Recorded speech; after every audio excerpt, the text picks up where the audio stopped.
Welcome to GK practice class student. এটা তোমাদের 30 নম্বর class. তো দেখো, প্রতিটা ক্লাসে আমি বলি যে তোমরা ক্লাসটি প্রথম থেকে শেষ পর্যন্ত দেখবে, কারণ এখানে আমি কোশ্চেন অ্যান্সারের সাথে সাথে কিছু এক্সট্রা কোশ্চেন নিয়েও আলোচনা করব। ওকে, আর ভিডিওর শেষে ভিডিওটি যদি ভালো লেগে থাকে তাহলে ভিডিওটি লাইক এবং চ্যানেলটিকে সাবস্ক্রাইব করে দিও। চলো, বেশি কিছু না বলে ক্লাসটি স্টার্ট করা যাক। যেমন দেখো, কোশ্চেন নাম্বার 31 কী বলছে দেখো, যে রামসার কনভেনশন এর সাথে কোনটি সম্পর্কিত। তো তোমরা সবাই জানো যে রামসার কনভেনশনের সাথে কোনটি সম্পর্কিত। তো চলো তার অ্যান্সার করা যাক। অপশান এ জাতীয় স্রোতস্বিধি, অপশান বি জলাভূমি, অপশান সি জাতীয় উদ্যান, না অপশান ডি প্রবাল প্রাচীর।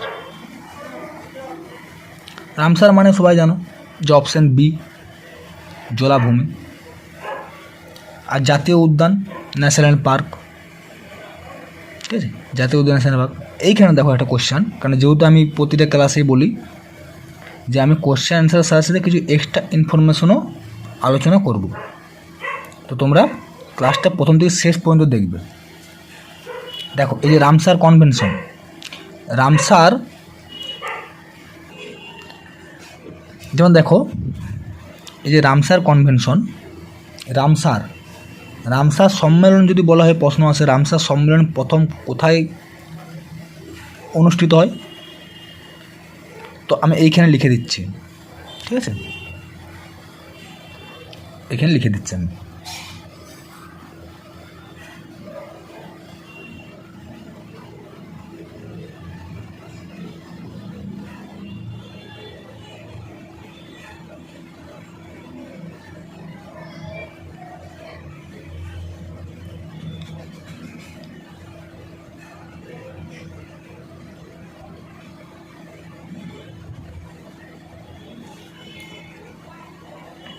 রামসার সম্মেলন প্রথম ইরানে অনুষ্ঠিত হয়। প্রশ্ন আসতেই পারে যে রামসার সম্মেলন প্রথম কোথায় অনুষ্ঠিত হয়, কত সালে হয়। সালটা আমি সালটা এখানে লিখে দিচ্ছি, ঠিক আছে, সালটা মনে রাখবে।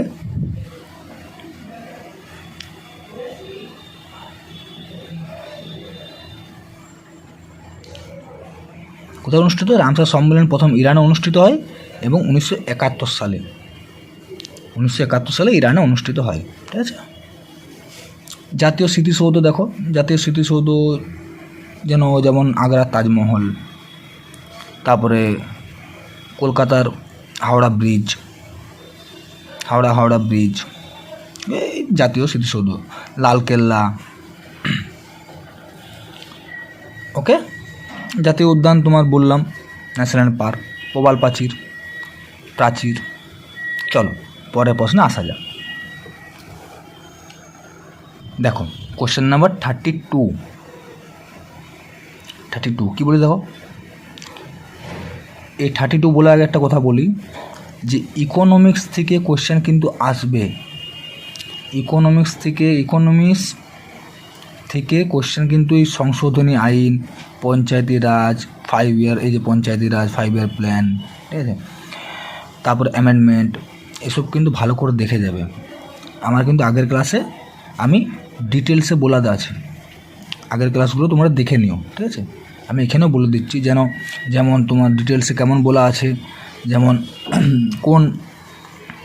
কোনটা কোন দেশ থেকে নেওয়া, ইউএসএর থেকে কোনটা নেওয়া, রাশিয়ার থেকে কোনটা নেওয়া, দক্ষিণ আফ্রিকা থেকে কোনটা নেওয়া, ব্রিটেন থেকে কোনটা নেওয়া, এগুলো সব কিন্তু আগের ক্লাসগুলোতে আমি বলে রেখেছি। তো তোমরা আগের ক্লাসগুলো দেখে নিও। ওকে, চলো এটার অ্যান্সারটা করা যাক। কী বলেছে দেখো, কোশ্চেন নম্বর 32, নিম্নলিখিত কোন সাংবিধানিক সংশোধনী পঞ্চায়েতি রাজ ব্যবস্থাকে একটি শাসনতান্ত্রিক রূপ দেয়? কোন সংবিধানে, কততম সংবিধান সংশোধনী পঞ্চায়েতি রাজ ব্যবস্থার শাসনতান্ত্রিক রূপ দেয়? দেখো অপশানে কী আছে, দেখো অপশান এ 72তম, অপশান বি 73তম বা 73তম, অপশান সি 74তম, না অপশান ডি 75তম। তো তোমাদের অ্যান্সার কী হবে? না, এটা তোমাদের অ্যান্সার হবে অপশান বি, 73তম। যেমন দেখো এখানে এই সংবিধান সংশোধনী আইন, তো আমি বলতেন সংবিধান সংশোধনী আইন কোন দেশ থেকে নেওয়া হয়েছে, এটা আমি আগের ক্লাসগুলোতে বলেছি, তো আমি এখানেও তাও লিখে দিচ্ছি।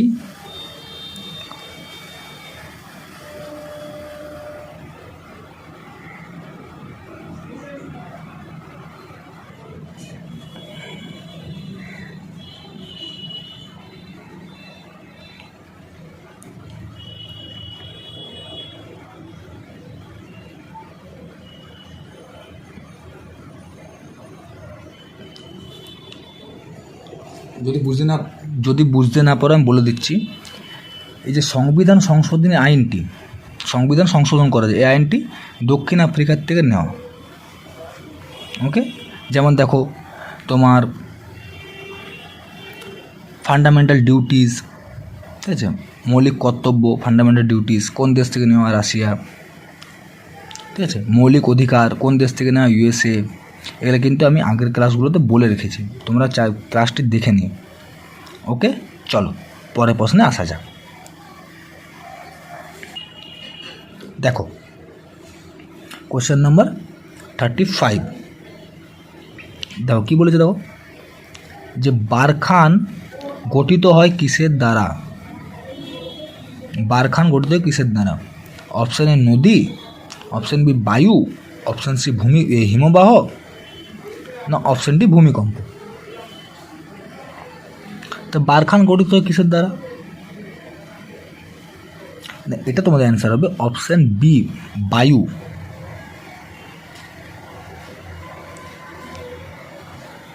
তো দেখো প্রশ্নটা হচ্ছে বারখান গঠিত কিসের দ্বারা। এখানে যদি বারখান না দিয়ে যদি বলতো যে ধ্রিয়ান গঠিত হয় কিসের দ্বারা,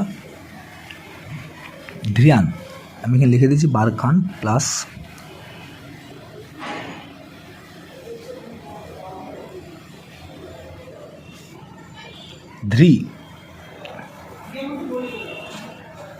ধ্রিয়ান।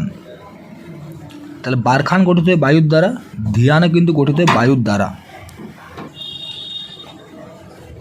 তো কী বলছিলাম, দেখো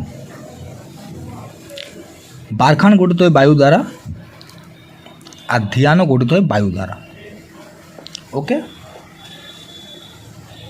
চলো পরের প্রশ্নে আসা যাক। Question number 36। দেখো কী বলে, দেখো এলিফ্যান্টা উৎসব কোথায় পালন করা হয়? এলিফ্যান্টা উৎসব option A Madhya Pradesh, option B Uttar Pradesh, option C Maharashtra, না অপশান ডি তামিলনাড়ু। তো তোমাদের অ্যান্সার কী হবে? এটা যে এলিফ্যান্টা উৎসব, মনে হবে এটা তোমাদের অ্যান্সার হবে অপশান সি মহারাষ্ট্রে। এই উৎসব এলিফ্যান্টা একটা দ্বীপ, সে এলিফ্যান্টার দ্বীপে, মহারাষ্ট্রে এলিফ্যান্টার দ্বীপে এই উৎসব পালন করা হয়। ওকে, চলো পরের প্রশ্নে আসা যাক। দেখো কোশ্চেন নাম্বার 23। দেখো 23তে কী বলে, দেখো কোন মাধ্যমে শব্দের গতি সবচেয়ে দ্রুত? সবচেয়ে দ্রুত option A vacuum, option B gas, option C কঠিন, না অপশান ডি তরল। তাহলে সবচেয়ে দ্রুত কোথায়, কোন কোন মাধ্যমে? তো এটা তোমাদের অ্যান্সার হবে অপশান সি কঠিন। কঠিনের মাধ্যমে সবচেয়ে দ্রুত। তা যদি এখানে প্রশ্ন বলতো সবচেয়ে কম, শব্দগুলি সবচেয়ে কম কোন মাধ্যমে, তো মনে রাখবে, লিখে নিও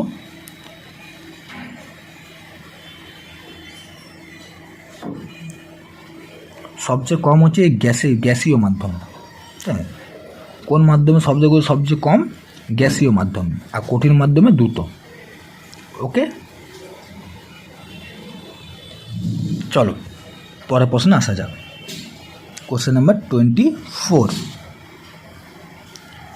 দেখো 24-এ কী বলেছে, দেখো যে উকাই বাঁধটি কোন নদীর উপর অবস্থিত? এই যে বাঁধ, বান থেকে কিন্তু আমি এক্সট্রা কোশ্চেন, অনেক এক্সট্রা কোশ্চেন আমি আগের ক্লাসগুলোতে দিয়ে রেখেছি। ওকে, তোমরা দেখে নিবে। তো চলো এটা অ্যান্সারটা করা যাক। বলছে উকাই বাঁধটি কোন নদীর উপর অবস্থিত? Option A Vipasha, option B Narmada, option C Tapti, না অপশান ডি ঝিলাম। তোমাদের অ্যান্সার কী হবে? উকাই বাঁধ। এটা তোমাদের অ্যান্সার হবে তাপ্তি। তাপ্তি নদীর উপরে বা তাপি নদীর উপরে, তাপ্তি বা আমি লিখে দিচ্ছি বা তাপি, ঠিক আছে? তাপ্তি না দিয়ে তাপিও দিতে পারে। তাপি নদীর উপরে উকাই বাঁধটি অবস্থিত। তারপর দেখো এখানে একটা যেহেতু অপশান দিয়ে দিয়েছে, আমি আগের ক্লাসগুলো বলেছি তো এখানেও বলে দিচ্ছি। এই যে নর্মদা, অনেকেই জানো নর্মদা,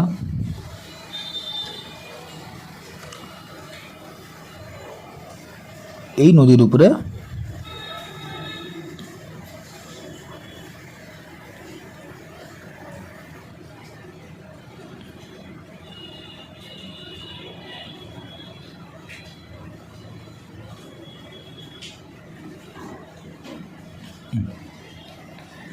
সর্দা সরোবর বাঁধ নর্মদা নদীর উপর অবস্থিত। ওকে, বাকিগুলা আর আগের ক্লাসগুলোতে এখনও বারবার বলছি যে আগের ক্লাসগুলো দেখে নিও, কারণ ওইখানে আমি প্রত্যেকটা টপিক নিয়ে আমি আলোচনা করেছি। যেগুলো করা হয়েছে সেগুলো আমি কম করে পরের ক্লাসগুলো তো করি। তো যেগুলো জানবে যে কোশ্চেনগুলো আমি কম আলোচনা করি সেসব সব কোশ্চেন অ্যান্সার ডিটেলসে আমার আগের ক্লাসগুলোতে দেওয়া আছে। ওকে, চলো পরের প্রশ্নে আসা যাক। দেখো কোশ্চেন নাম্বার 39। দেখো কী বলে, দেখো আধুনিক পিরিয়ডিক টেবিলে কোন গোষ্ঠীর বহিস্থ কক্ষ সম্পূর্ণ আছে? আধুনিক পিরিয়ডিক টেবিলে কোন গোষ্ঠীর বহিস্থ কক্ষ সম্পূর্ণ আছে?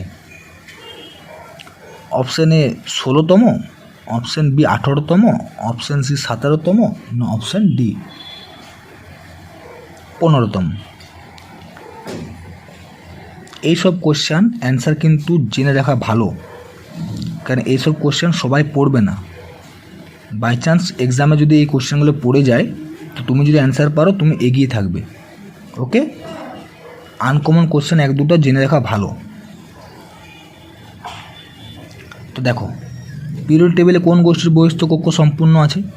তো এটা তোমাদের অ্যান্সার হবে অপশান বি 18তম টেবিলে। এই 18তম গোষ্ঠীর। ওকে, চলো পরের প্রশ্নে আসা যাক। দেখো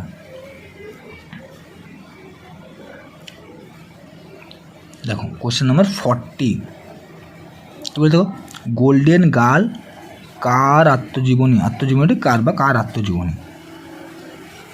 এই যে আত্মজীবনী, ছদ্মনাম, মুদ্রা, পার্লামেন্ট, এই সব থেকে কোশ্চেন কিন্তু আসবেই। তো তোমরা আমার আগের ক্লাসগুলো দেখবে, ওখানে আমি সমস্ত কিছু এক একটা ক্লাসে সমস্ত কিছু করে দেওয়া আছে। ওকে, তো চলো এটার অ্যান্সার করা যাক। গোল্ডেন গার্ল আত্মজীবনী কার? Option A Jhumpa Lahiri, option B P T Usha, option C Saina Nehwal, না অপশান ডি সানিয়া মির্জা। তাহলে তোমাদের অ্যান্সার কী হবে? এটা তোমাদের অ্যান্সার হবে অপশান বি পিটি ঊষা। তো মনে রাখবে এই যে পিটি ঊষা, একে কিন্তু মনে রাখবে, আমি লিখে দিচ্ছি এখানে।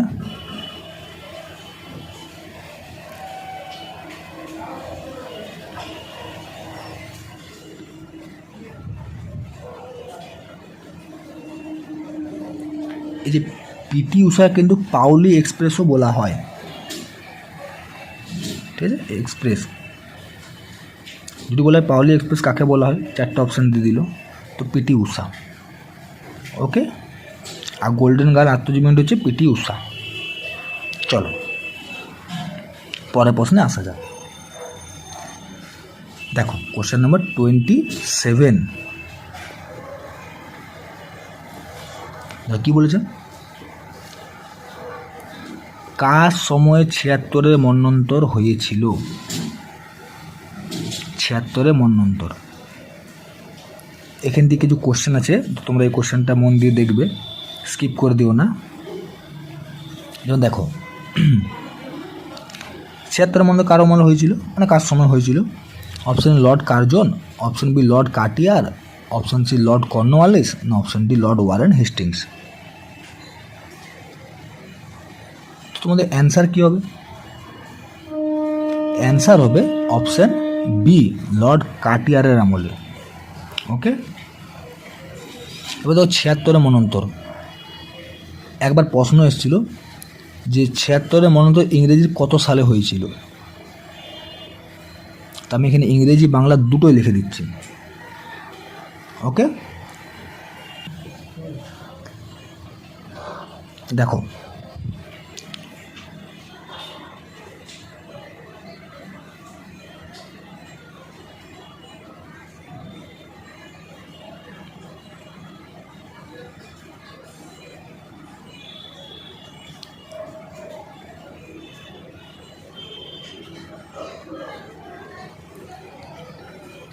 দেখো ইংরেজি হচ্ছে 1770 সাল, বাংলা 1176 সাল।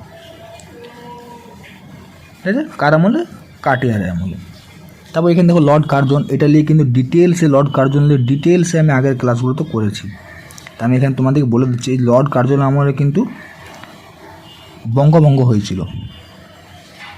কত সাল? 1905 সাল। আমি বলে দিচ্ছি এখানে, কিন্তু এর ডিটেলসে আমার বলা আছে। কর্নওয়ালিসলিও বলা আছে, ওয়ারেন হেস্টিংসলিও বলা আছে। এখানে আমি কিছু কিছু বলে দিচ্ছি আমি তোমাদের, ঠিক আছে। লর্ড কার্জন আমার বঙ্গভঙ্গ হয়েছিল 1905 সালে। তারপর দেখুন লর্ড কর্নওয়ালিস, পুলিশি ব্যবস্থার জনক, ভারতের পুলিশি ব্যবস্থার জনক, সিভিল সার্ভিসের জনক কর্নওয়ালিস। আরও এক্সট্রা ইনফরমেশান আছে, সেগুলো দেখে নিও। তারপর যেমন ওয়ারেন হেস্টিংস, বাংলার প্রথম গভর্নর জেনারেল, দ্বৈত শাসন ব্যবস্থার অবসান ঘটান। এই দ্বৈত শাসন ব্যবস্থার অবসান ঘটান, মনে রাখবে এই দ্বৈত শাসন ব্যবস্থা ইনি অবসান ঘটিয়েছিলেন।